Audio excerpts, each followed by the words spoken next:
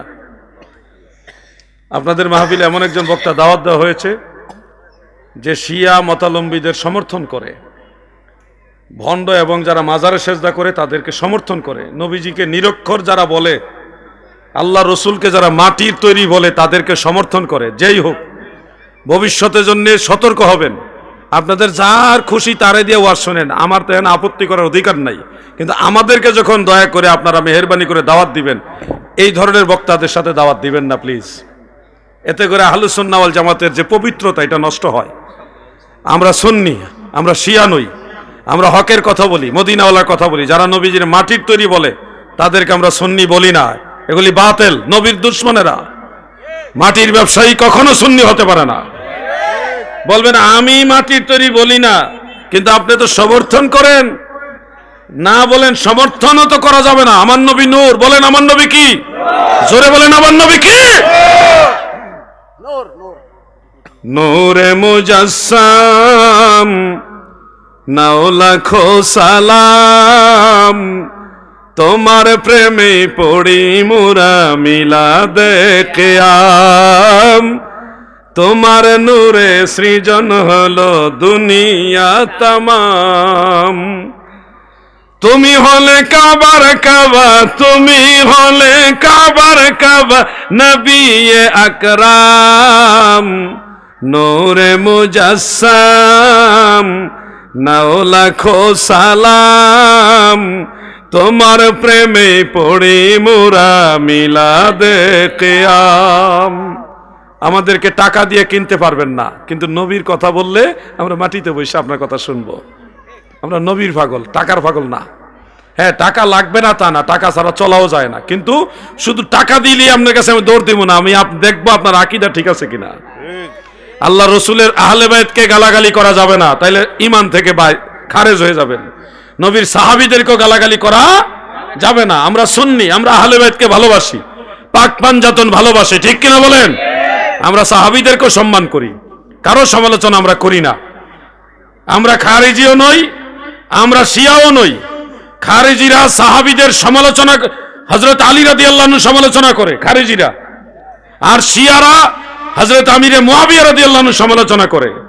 আমরা খারিজিও নই, আমরা শিয়াও নই, আমরা সুন্নি। আমরা শেরে খোদা মাওলা আলীকে ভালোবাসি, ঠিক কিনা বলে? আমরা তাকবীর, নারে রিসালাত,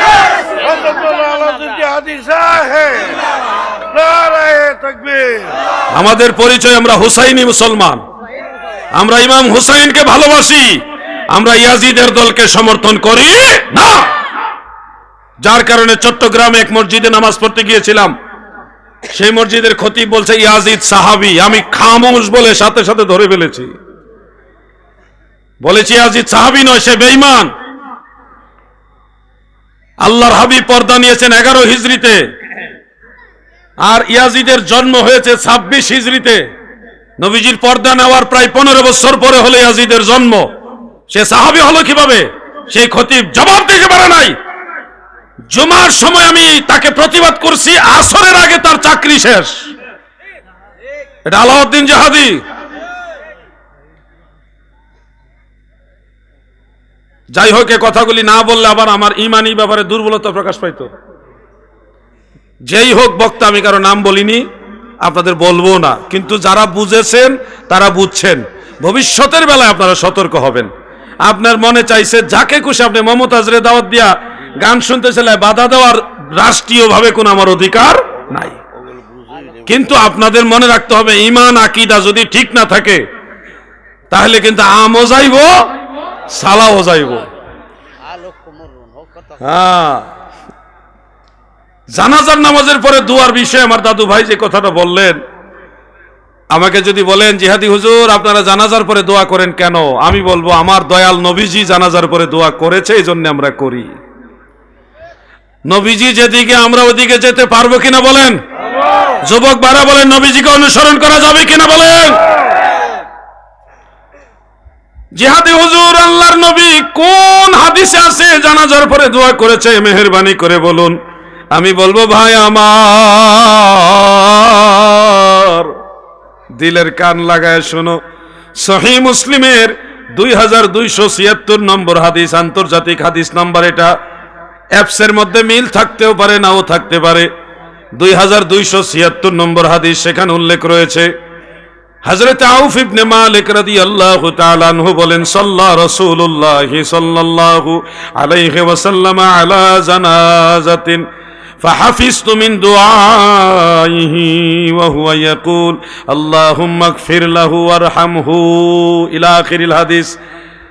হযরত আউফ ইবনে মালিক বলেন, আল্লাহর হাবিব আমার দয়াল নবীজি এক ব্যক্তির জানাজার নামাজ আদায় করলেন, জানাজার পরে নবীজি দোয়া করলেন, সেটা আমি শুনে শুনে মুখস্থ করলাম। ইমাম মহিউদ্দিন নববী রাহমাতুল্লাহ আলাইহি শরহে মুসলিম আল মিনহাজের মধ্যে উল্লেখ করেন, ফাহাফিজতু মিন দুআইহি, এই শব্দের তশরিহ করেন এইভাবে, আই বাদা সালাত। এই দোয়াটা ছিল জানাজার নামাজের পরে। আল্লাহর হাবিব রাহমাতুল লিল আলামিন নবী জানাজার পরে দোয়া করেছেন, এই জন্য আমি শুনে শুনে মুখস্থ করলাম। এখন আমার জিজ্ঞাসা, বল্লার নবীর প্রেমিকারা মন দিয়ে শুনো, রাহমাতুল লিল আলামিন যেহেতু জানাজার নামাজের পরে দোয়া করেছে, সেহেতু জানাজার পরে দোয়া করা জায়েজ না নাজায়েজ? জবান করে বলো, জায়েজ না নাজায়েজ?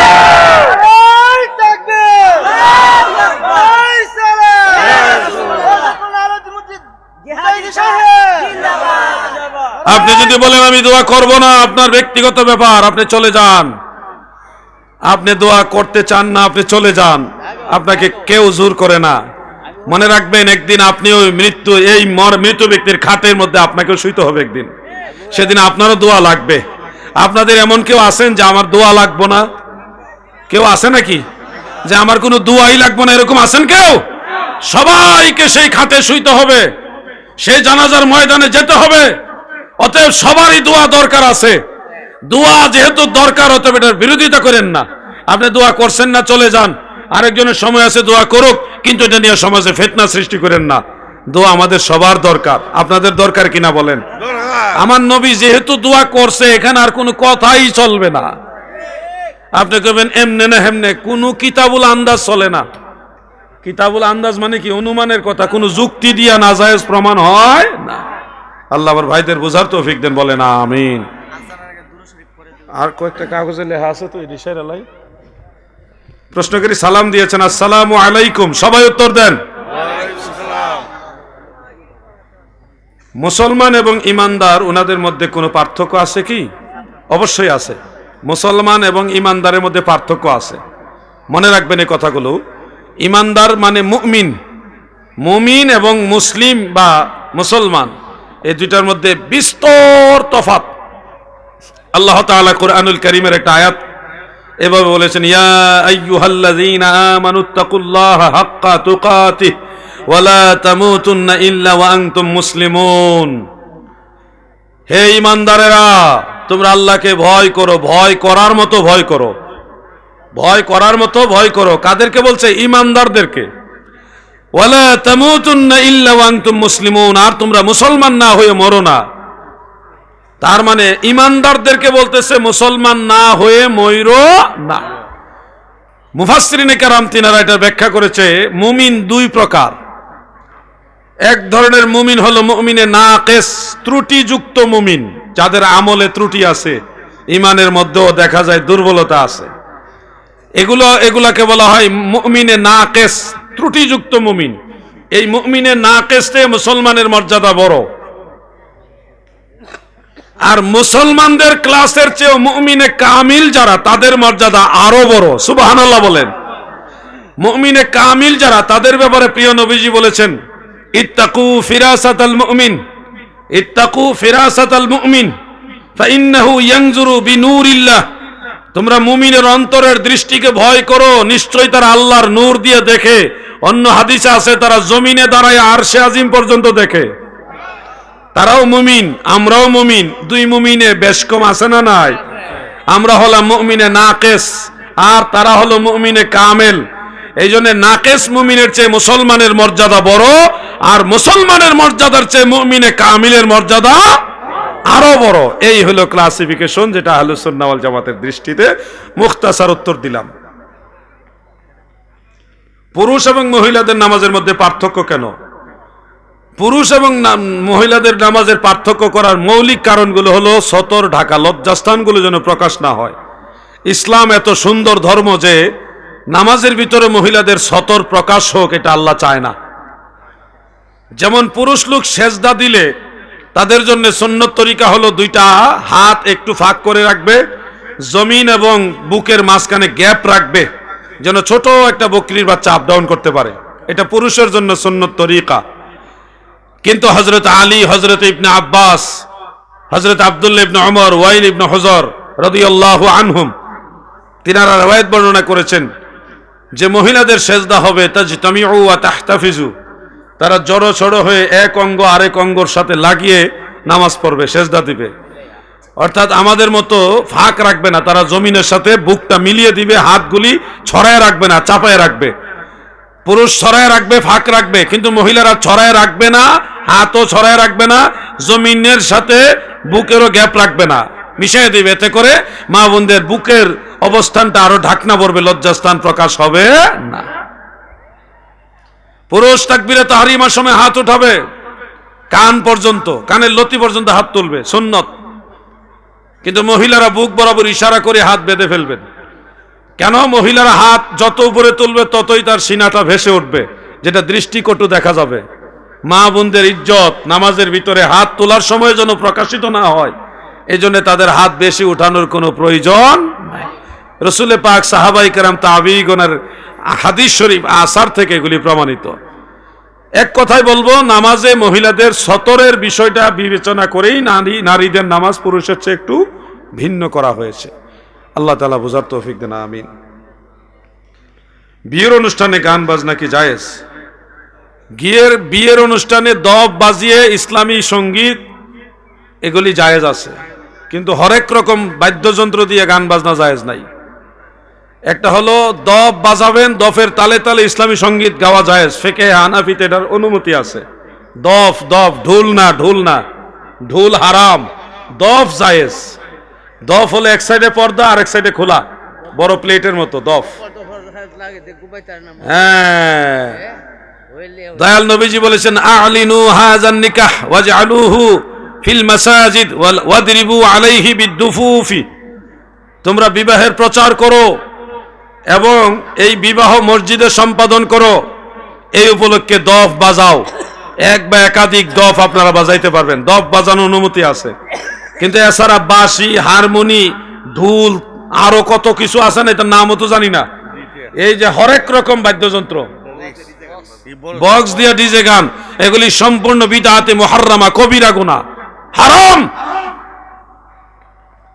জায়েজটা গ্রহণ করবেন, নাজায়েজটা বর্জন করবেন। বুঝতে পারছেন? বুঝেননি নাকি? জায়েজটা গ্রহণ করবেন, নাজায়েজটা বর্জন করবেন। দফের হাদিস নিয়ে ঢুলের মধ্যে লাগায়েন না। আপনি বলবেন আগে তো এত যন্ত্র আসিল না। আরে কে বলছে আগে যন্ত্র ছিল না? এখন সব ডিজিটাল হয়েছে, কিন্তু যন্ত্র আগেও সব ছিল। আপনি তো জানেনই না, আগে আরো বেশি যন্ত্র আসিল, এখন সব ডিজিটাল হয়ে গেছে। সব যন্ত্র আগে ছিল, কিন্তু আল্লাহর রসুলের দরবারে শুধুমাত্র দফের অনুমোদন আছে। আল্লাহ তাআলা বুঝার তৌফিক দেন, আমিন। হযরত ইব্রাহিম আলাইহিস সালাম, ওনার পিতার নাম কি? জমহুর মুফাসসিরিনে কারাম, বিশেষ করে আব্দুল্লাহ ইবনে আব্বাস রাদিয়াল্লাহু আনহুমা, তিনি বলেছেন ইব্রাহিম আলাইহিস সালামের বাবার নাম হলো তারাহ, কেউ কেউ তারেহ বলেন। আবার কোন কোন জায়গায় খা অক্ষর লেখা রয়েছে তারেহ। আরেকটা মতে হলো ইব্রাহিম আলাইহিস সালামের বাবার নাম নাখুর, তিনি ইমানদার ছিলেন, তিনি একজন আল্লাহ বিশ্বাসী লোক ছিলেন, তিনি জান্নাতি বান্দা। আজর ইব্রাহিম আলাইহিস সালামের বাবা নয়, চাচা। ইজ ক্বালা ইব্রাহিম